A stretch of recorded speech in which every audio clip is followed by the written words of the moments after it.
Hollywood has forever been an epicenter of American pop culture, garnering worldwide attention as a constant reflection of America's political and cultural state. 75 years ago, Hollywood entered one of its darkest periods. In 1947, 10 Hollywood writers and directors famously refused to testify before the House Un-American Activities Committee, or HUAC. This led to countless artists and producers being blacklisted from the film industry, further fueled by the anti-communism sentiments promoted by Senator Joseph McCarthy. The Hollywood blacklist was caused by the spread of McCarthyism, highlighting the tension between artists' rights and societal responsibilities. McCarthyism promoted an obligation to protect national security and preserve American values by pursuing suspected communist sympathizers. Yet, it led to countless violations of artists' rights and liberties. This illustrated how the pursuit of collective responsibility can sometimes compromise fundamental rights.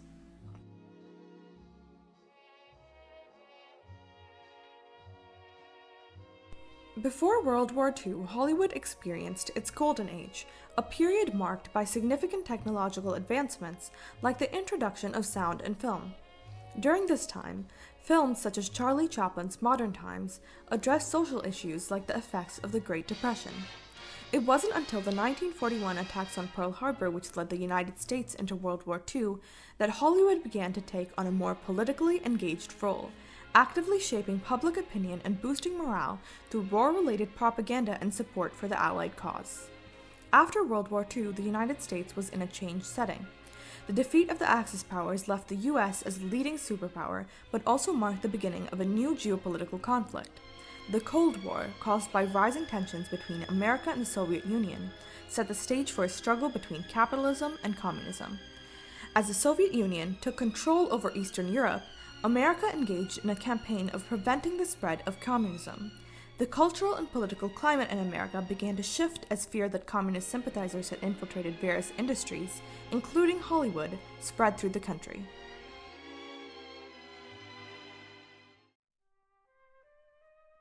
In the 1940s, Hollywood became a target due to its cultural influence and visibility.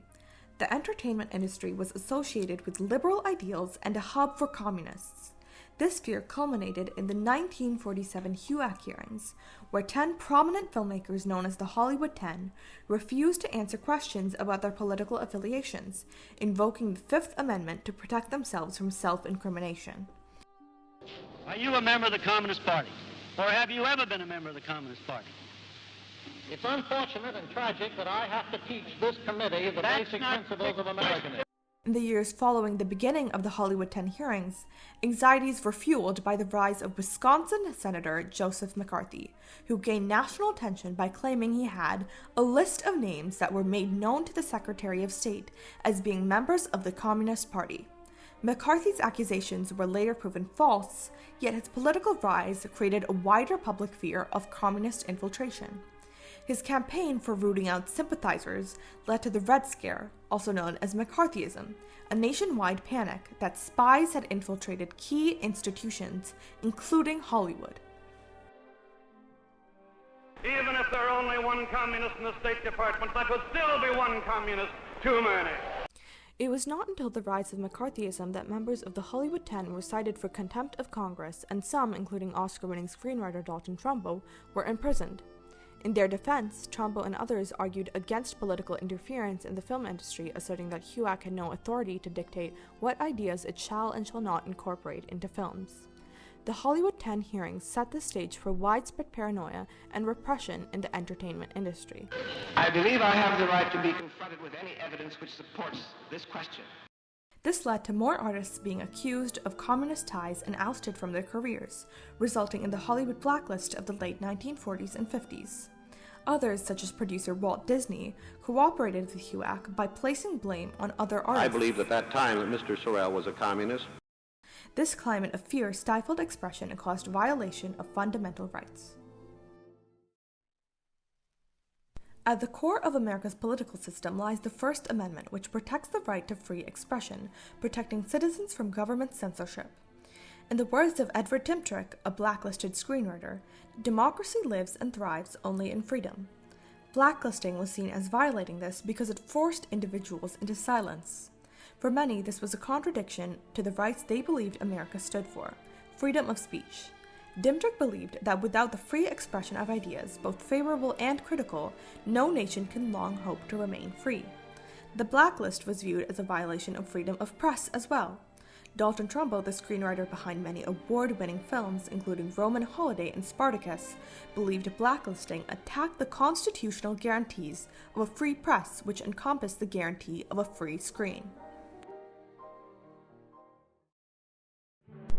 While the right to free speech is fundamental in American democracy, the era of McCarthyism introduced a deeply rooted concern with national security that some thought justified the extreme measures of blacklisting. The U.S. government had a responsibility to remove what they labeled as potential threats to the safety of U.S. citizens. The responsibility to national security was not only a justification for the actions taken, but also an essential element in the broader context of the Cold War. Given the power of Hollywood to shape public opinion through film, the government feared the communist sympathizers could use the industry to spread anti-American propaganda or carry out espionage. This belief was articulated by figures like McCarthy, who claimed that the entertainment industry was a hub for communist activity, and left-leaning filmmakers could subtly insert pro-communist messages into films. The argument that American citizens, particularly those in influential industries such as Hollywood, had a responsibility to be loyal to America and avoid supporting communism was additionally central to this narrative. McCarthy believed that all citizens, even those in the film industry, had a responsibility to protect national security by avoiding association with communist ideology. He stated that their jobs as Americans and as Republicans was to dislodge the traitors from every place they've been sent to do their treacherous work. Those accused of being communist sympathizers or members of the Communist Party were presumed guilty regardless of evidence to the contrary. The mere act of invoking the Fifth Amendment, which protected individuals from self-incrimination, was viewed as an admission of guilt, and the fundamental principles of due process were disregarded.